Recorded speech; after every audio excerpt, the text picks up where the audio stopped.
Tanjiro के पहले mission की शुरुआत होती है जहां पर हमें निचिरन ब्लेड्स के बारे में बताया जाता है कि ये ब्लेड्स अपना कलर अपने ओनर के हिसाब से चेंज करती हैं और तांजीरो की ब्लेड का कलर ब्लैक है जो कि बहुत रेयर है। डीमन स्लेयर की हिस्ट्री में एक दो ऐसे हंटर ही हुए होंगे जिनकी स्वॉर्ड का कलर ब्लैक है। तांजीरो के पहले मिशन के लिए उरोकोडाकी तांजीरो को एक डीमन स्लेयर की यूनिफॉर्म देता है और एक बॉक्स भी देता है जिसके अंदर वो नेजुको को रख कर ट्रेवल कर सके। ये बॉक्स काफी हल्का होता है जिससे तांजीरो को नेजुको को उठाने में आसानी होगी। उरोकोडाकी तांजीरो को ये भी बताता है कि जैसे कि डीमंस खून पीकर अपने ताकत बढ़ाते हैं उसी तरीके से नेजुको सोकर खुद को रिकवर करती है। इसके बाद तांजीरो वहां से अपने पहले मिशन के लिए निकल जाता है। वो उस टाउन में पहुंच जाता है जहां से लड़कियां अजीब तरीके से गायब हो रही थी। तांजीरो एक लड़के को देखता है जिसका नाम काजुमी होता है जो कि काफी उदास था। तभी तांजीरो को आसपास के लोगों की बातों से पता चलता है कि कल रात में काजुमी के साथ जो लड़की थी वो एकदम से गायब हो गई। वो लड़की काजुमी की गर्लफ्रेंड थी। तांजीरो ये सुनकर काजुमी के पास जाता है और उससे पूछता है कि वो लड़की कहाँ गायब हुई थी। काजुमी तांजीरो को उस जगह पर लेकर आ जाता है जहाँ से उसकी गर्लफ्रेंड गायब हुई थी। काजुमी ने सबको बताया था कि उसको कोई जमीन के अंदर ले गया था पर किसी को भी उस पर विश्वास नहीं था। काजुमी को लगता है कि तांजीरो भी उस पर विश्वास नहीं करेगा पर तांजीरो को उस पर भरोसा था। फिर तांजीरो अपने सूंघने की शक्ति का इस्तेमाल करने लगता है जहाँ उसे जमीन के अंदर से डीमन की स्मेल आती है। हमें यहाँ पता चलता है कि जब से काजुमी की गर्लफ्रेंड गायब हुई है उसके घर वाले काजुमी को पीट रहे हैं। उसके थोड़ी देर बाद रात हो जाती है जहाँ में एक लड़की को दिखाया जाता है जिसको कि कोई जमीन में से अंदर खींच लेता है। तांजीरो को भी उस डीमन की स्मेल आ जाती है और वो उस तरफ भागने लगता है। काजुमी तांजीरो की स्पीड को देखकर शॉक हो जाता है। वो सोचता है कि ये आखिर इतना तेज कैसे भाग पा रहा है। तांजीरो एक जगह पर जाकर रुक जाता है जहाँ उसे उस डीमन की स्मेल आ रही थी। तांजीरो को जमीन के अंदर से स्मेल आती है तो वो उस जगह पर अपनी स्वॉर्ड घुसा देता है जहाँ एकदम से ब्लैक वाटर अपीयर हो जाता है जिसके अंदर से वो लड़की भी बाहर निकलती है जिसको कि थोड़ी देर पहले डीमन ने पकड़ लिया था। तांजीरो उस लड़की को बाहर खींच लेता है। वो देखता है कि उस ब्लैक वाटर के अंदर से एक डीमन बाहर निकलता है। तांजीरो समझ जाता है कि ये एक कास्टर डीमन है। हमें यहाँ पता चलता है कि कास्टर डीमन ऐसे डीमंस होते हैं जिनके पास मैजिक की पावर होती है जिसको कि ये ब्लड डीमन आर्ट कहते हैं। ये डीमंस बहुत खतरनाक होते हैं। तांजीरो उस डीमन से पूछता है कि आखिर तुम लड़कियों को क्यों पकड़ रहे हो पर वो डीमन कुछ नहीं कहता और जमीन के अंदर फिर से वापस चला जाता है। तांजीरो उस लड़की को काजुमी को दे देता है और कहता है कि तुम मेरे पीछे खड़े रहो, मैं इन डीमंस को मारता हूँ। तांजीरो अपनी वाटर ब्रीथिंग का इस्तेमाल करके जमीन पर हमला करने जाता है पर तभी जमीन के अंदर से 3 डीमंस बाहर निकलते हैं। तांजीरो ये देखकर घबरा जाता है और उसका अटैक उन पर नहीं लग पाता। इसके बाद हमें तांजीरो और उरोकोडाकी की मीटिंग को दिखाया जाता है। उरोकोडाकी तांजीरो को बता रहे थे कि इस दुनिया में सिर्फ एक ही डीमन है जो इंसानों को डीमंस में बदल सकता है और वो डीमन सबसे पुराना डीमन है। लगभग उसकी उम्र 1000 साल से भी ज्यादा है और शायद उसी ने तुम्हारी फैमिली को और नेजुको को ऐसा बनाया है। उस डीमन का नाम मुजान किबुत्सुजी है। इधर तांजीरो का एक भी हमला उन डीमंस पर सही से नहीं लग पाता जिससे वो लोग बच जाते हैं। तांजीरो को समझ में नहीं आता कि यहाँ पर 3 डीमंस कैसे हैं क्योंकि उसे तो बताया गया था कि डीमन साथ में काम नहीं करते। तांजीरो को लगता है कि शायद ये एक ही डीमन है जो 3 में बट चुका है। तांजीरो को यहाँ पर लड़ने में भी दिक्कत हो रही थी क्योंकि उसे कुजुमी और उस लड़की को भी बचाना था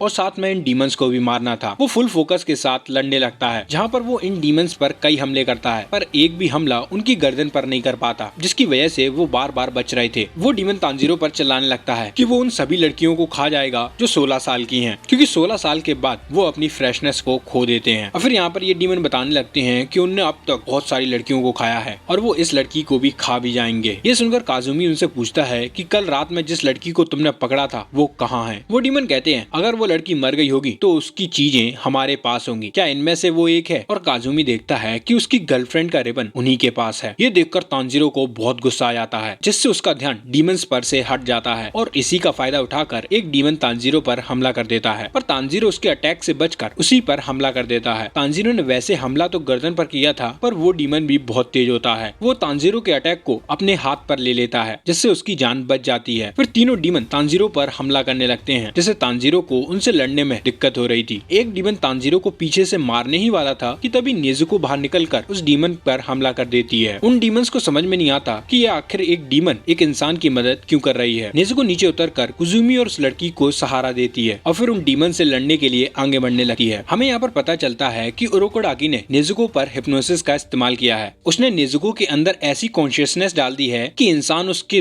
भाई बहन है और डीमंस दुश्मन, जिसकी वजह से वो जिस भी डीमन को देखेगी वो उसे मारने के लिए दौड़ेगी। नेजुको उन डीमंस पर हमला करने लगती है पर तांजीरो तांजीरो को उसकी चिंता हो रही थी, इसलिए वो नेजुको को अपने पास बुलाता है। एक डीमन नेजुको पर हमला करने की कोशिश करता है, बट नेजुको की स्पीड बहुत थी। तांजीरो को ध्यान आता है कि उरोकोडाकी ने कहा था कि नेजुको एक डीमन है, तो वो बहुत ताकतवर है, उसे नेजुको की चिंता करने की कोई जरूरत नहीं। पर भाई तो भाई ही होता है, उसे नेजुको की चिंता हो रही थी। वो सोचता है कि क्या नेजुको इन डीमन से लड़ने के काबिल है। तभी तांजीरो उन डीमंस के वाटर में फंसने लगता है। वो उन डीमंस के स्वॉम्प के अंदर चला जाता है जहाँ पर ये डीमंस रहते हैं। तांजीरो देखता है कि वो जगह बिल्कुल ब्लैक है, जहाँ पर हवा भी बहुत थिन है। दो डीमंस तो इस स्वॉम्प में होते हैं और एक डीमन ऊपर नेजुको से लड़ रहा होता है। ये दोनों डीमन तांजीरो पर हमला कर देते हैं और इधर इन दोनों की स्पीड भी बहुत तेज होती है। तांजीरो अपना पूरा जोर लगाकर वाटर ब्रीथिंग की 6th स्टाइल ट्विस्टिंग व्हिर्लपूल का इस्तेमाल करता है, जिससे ये इन दोनों को बड़ी ही आसानी से मार देता है। और इन दोनों को मारने के बाद वो नेजुको के पास ऊपर जाने लगता है। इधर नेजुको ने तीसरे डीमन की भी हालत बहुत बुरी कर दी थी। वो डीमन सोचता है कि आखिर इस लड़की में इतना दम कैसे है, क्या इसने मुझसे भी ज्यादा इंसानों को खाया है। पर तभी वो डीमन नेजुको के चेहरे पर एक बहुत बड़ा कट लगा देता है और फिर नेजुको को खत्म करने के लिए उस पर हमला करने के लिए आगे बढ़ता है। और तभी तांजीरो आकर उसके दोनों हाथों को काट देता है। वो डीमन ये देखकर कि उसने उसके दोनों साथियों को मार दिया है काफी शॉक होता है। वो डीमन रीजन देने लगता है कि वो इंसानों को क्यों खाता है, पर तांजीरो को उसका रीजन सुनकर और गुस्सा आ जाता है। वो उसके मुंह को काटकर उससे पूछता है कि तुम मुजान किबुत्सुजी के बारे में क्या जानते हो। और ये सुनकर वो डीमन काफी घबराने लगता है। वो कहता है कि मैं उसके बारे में नहीं बता सकता। इसके बाद हमें एक फ्लैशबैक दिखाया जाता है जहाँ पर मुजान किबुत्सुजी इस डीमन को धमका रहा था कि अगर उसने किसी को भी उसके बारे में बताया तो वो उसे खत्म कर देगा। इधर प्रेजेंट में ये डीमन काफी घबराने लगता है और कहता है कि मैं उसके बारे में नहीं बताऊंगा और तांजीरो पर उल्टे सीधे हमले करने लगता है। तांजीरो को भी मजबूरन उसे मारना पड़ता है बिना कोई आंसर लिए। इसके बाद वो नेजुको को देखता है जो कि ऑलरेडी सो गई होती है खुद को रिकवर करने के लिए। उसके बाद वो काजुमी के पास जाता है जहाँ वो देखता है कि काजुमी तो शॉक में है क्योंकि उसकी गर्लफ्रेंड मर चुकी होती है। तांजीरो उसे हौसला रखने के लिए कहता है, बट काजुमी उल्टा तांजीरो पर ही चिल्लाने लगता है। पर तांजीरो का दिल काफी बढ़िया था। वो काजुमी की सिचुएशन समझता है और उसे उसकी गर्लफ्रेंड का सामान देकर वहाँ से चला जाता है। काजुमी भी समझ जाता है कि तांजीरो की इसमें कोई गलती नहीं थी, उसने तांजीरो से जो भी कहा वो गलत था। इधर हम तांजीरो को देखते हैं जो कि काफी गुस्से में था। उसे मुजान किबुत्सुजी पर गुस्सा आ रहा था क्योंकि उसकी वजह से इतने सारे लोग सफर कर रहे थे। तांजीरो का पहला मिशन पूरा नहीं होता कि उसका कासुगाई क्रो आकर उसे दूसरे मिशन पर जाने के लिए कहता है जो कि आसाकुसा थी टोक्यो के अंदर। तांजीरो 2-3 दिन बाद वहाँ पर पहुँच जाता है जहाँ पर देखता है कि वो तो बड़ा ही चमक धमक वाला शहर है और भैया तांजीरो ठहरा पहाड़ी इलाके वाला, तो उसे ये शहर की चमक धमक समझ में नहीं आती। वो शहर से बाहर जाकर एक दुकान पर जाता है जहाँ पर वो नूडल्स ऑर्डर करता है कि तभी उसे वही स्मेल आती है जो उसे अपने घर के पास आई थी जब उसकी फैमिली मारी गई थी। वो समझ जाता है कि ये मुजान किबुत्सुजी की स्मेल है। तांजीरो शहर के अंदर जाकर मुजान किबुत्सुजी को पकड़ लेता है और उस पर हमला करने के लिए अपनी ब्लेड निकालने जाता है कि तभी वो देखता है कि मुजान किबुत्सुजी के हाथ में एक लड़की है, एक छोटी सी बच्ची। तांजीरो सोचता है कि आखिर इसके साथ एक इंसान क्या कर रही है। मुजान तांजीरो से पूछता है कि भाई तुम कौन हो, क्या तुम खो गए हो। कि तभी मुजान की वहाँ पर पत्नी भी आ जाती है जो कि इंसान ही होती है। तांजीरो को समझ में नहीं आता कि ये इंसान इसके साथ क्या कर रहे हैं, क्या इनको पता नहीं कि ये एक डीमन है। मुजान तांजीरो के कपड़े देखकर समझ जाता है कि ये एक डीमन स्लेयर है, तो वो खुद को यहाँ से निकालने के लिए एक इंसान पर कट लगा देता है और जैसे ही उस पर ये कट लगता है वो इंसान डीमन में बदल जाता है। वो इंसान अपनी ही पत्नी पर हमला कर देता है और इसी के साथ तांजीरो का पहला मिशन एंड हो जाता है। बट अब उसके सामने डीमन किंग मुजान किबुत्सुजी है। क्या तांजीरो उसको मार पाएगा, क्या वो नेजुको को ह्यूमन में फिर से बदल पाएगा और क्या वो अपनी फैमिली का बदला ले पाएगा, ये हम आगे देखेंगे। वीडियो अच्छी लगी हो तो लाइक करना मत भूलना और चैनल को सब्सक्राइब करना बिल्कुल मत भूलना। मैं मिलता हूँ आपसे नेक्स्ट एपिसोड में।